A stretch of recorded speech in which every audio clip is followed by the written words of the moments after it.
के प्रश्न दिए अनुशासन का महत्व है। इनमें कक्षा शिक्षण को प्रभावी बनाने हेतु, विद्यालय में सुसंबंध स्थापित करने हेतु, सी में उचित विद्यालय प्रशासन हेतु। अगला प्रश्न है अनुशासनहीनता के कौन से कारण हैं? उत्तर में अशिक्षा, सामाजिक कुरीतियाँ और छात्रों का असंतोष, सभी तीनों हैं। अगला प्रश्न है अनुशासनहीनता दूर की जा सकती है।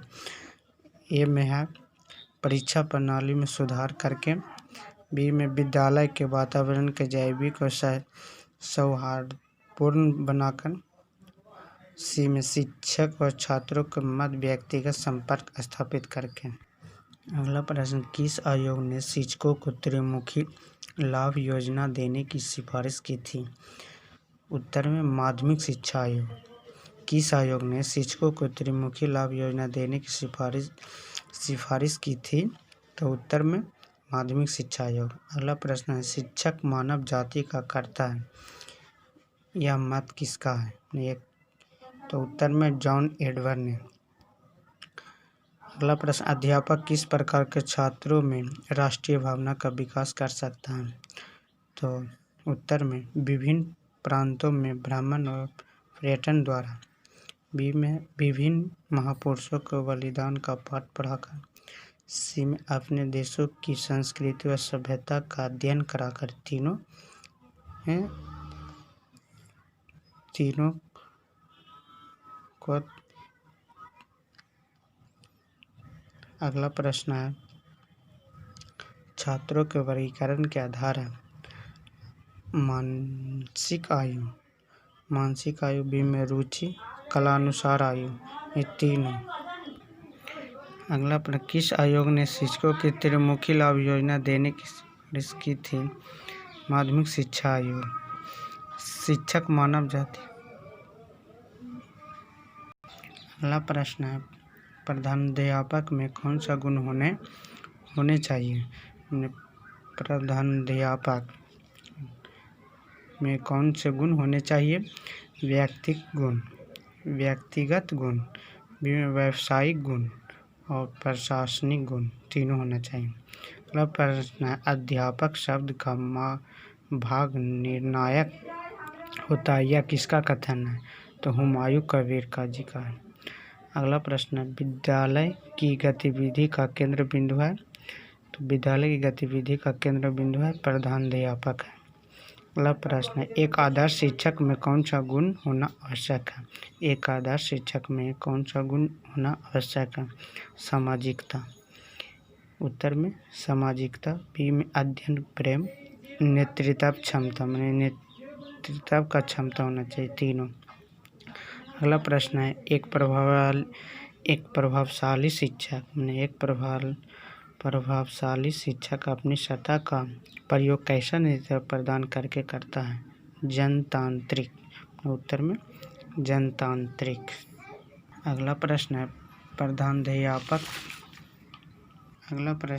प्रधानाध्यापक का व्यक्तिगत गुण है आत्मविश्वासी, उत्तम स्वास्थ्य, उत्तम चरित्र, तीनों होना चाहिए। अगला प्रश्न विद्यालय का प्रधानाध्यापक होता है, विद्यालय का नेता होता है, समाज का नेता होता है, दोनों होता है। अगला प्रश्न प्रधानाध्यापक का कार्य है नियोजन, शिक्षण कार्य, अनुशासन की स्थापना, तीनों। अगला प्रश्न है प्रधानाध्यापक के परिनिरीक्षण कार्य में शामिल है शिक्षक का निरीक्षण, बी में कार्यालय कार्य का निरीक्षण और सी में मूल्यांकन, तीनों होना चाहिए।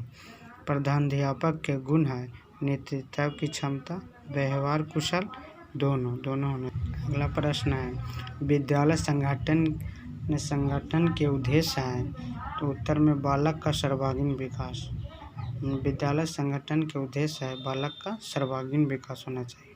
अगला प्रश्न है विद्यालय प्रशासन के कार्यों को बांटा गया है? उत्तर में प्रशासकीय कार्य, नीति निर्धारण संबंधी कार्य, दोनों। अगला प्रश्न है प्रधानाध्यापक के विषय में कौन कौन कथन सही है? तो प्रधानाध्यापक विद्यालय का नेता है, प्रधानाध्यापक समाज का शैक्षिक नेता होता है और जो घड़ी में स्प्रिंग का जो स्थान है वहीं विद्यालय में प्रधानाध्यापक का है। ये तीनों होना चाहिए। अगला प्रश्न है, प्रधानाध्यापक का प्रशासनिक दायित्व है प्रबंध समिति से अच्छे संबंध बनाना। उत्तर में प्रबंध समिति से अच्छे संबंध बनाना। अगला प्रश्न है, स्कूल एक ऐसा स्थान है जिसमें ज्ञान दिया जाता है। उत्तर में पारंपरिक ज्ञान जीवन संबंधी प्रयोगों का ज्ञान दोनों होना चाहिए दिया जाता है। देखिए अगला प्रश्न है, स्कूल प्रबंधन के तत्व माने जाते हैं। उत्तर में भौतिक वस्तुओं का प्रबंधन, दूसरा विचारकों और सिद्धांतों का प्रबंधन, तीसरा मानव संसाधनों का प्रबंधन। ये तीनों होना चाहिए। भौतिक वस्तुओं का प्रबंधन, विचारकों और सिद्धांतों का प्रबंधन और मानव संसाधनों का प्रबंधन तीनों होना चाहिए। अगला प्रश्न है, स्कूल प्रबंधन की प्रक्रिया होती है उद्देश्य केंद्रित।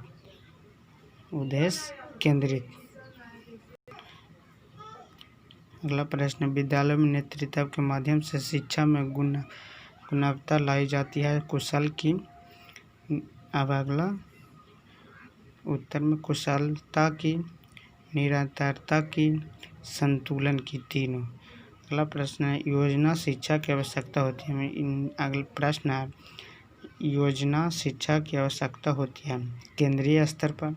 उत्तर में केंद्रीय स्तर पर, सेकंड स्थानीय स्तर पर, प्रांतीय स्तर पर, तीनों पर।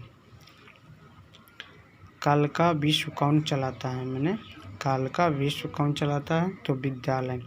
उत्तर में विद्यालय चलाता है। देखिए, दो चर वाले रैखिक समीकरण में बताने जा रहे हैं। दो चर वाले रैखिक समीकरण का मतलब x और y का मान निकालना होता है। क्लास 10 का है, इस तरह से पूछे जाते हैं। देखिए, x + y = 6 मान लीजिए, x - y = 6 मान लीजिए। अब x और y का मान निकालेंगे। अब देखिए, x + y = 6 है, x - y = 6। ध्यान दीजिए, x + y = 6, x - y = 6। तो इसका मतलब होता है x और y का मान निकाले। ए ओके कोई के काट देंगे, x को काट सकते हैं चाहे y को काटिए। तो x को काटेंगे तो y को निकलेगा, y को काटेंगे तो x निकलेगा। अब का जौन काट सकते हैं, ए को काट दीजिए। x और y का है, दो को वैल्यू है। देखिए, x + y = 6, समीकरण 1 हो गया, और x - y = 6, समीकरण 2 हो गया। अब हमको y को काटेंगे तो पहले से प्लस है और पहले से माइनस है, तो प्लस माइनस दिया हुआ रहेगा तो काट देंगे डायरेक्ट। तो यहाँ लिखेंगे जोड़ने पर, यहाँ और चेंज करेंगे तो लिखेंगे घटाने पर। जोड़ने पर लिख रहा है, जोड़ने पर, ठीक है। अब देखिए, अब इसको काट दिए तो ये ख़त्म हो गया। ये x तो x कितना होगा? 2x हो जाएगा यहाँ पर।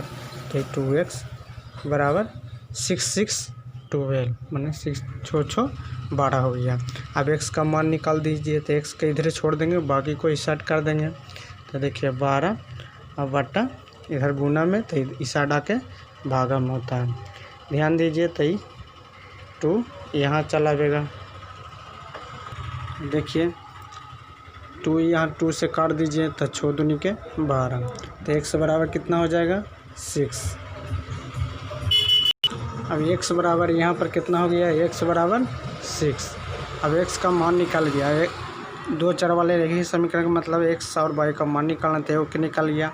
अब एगो के निकल गया तो पुट करेंगे, यहाँ लिखेंगे लाइन के नीचे x का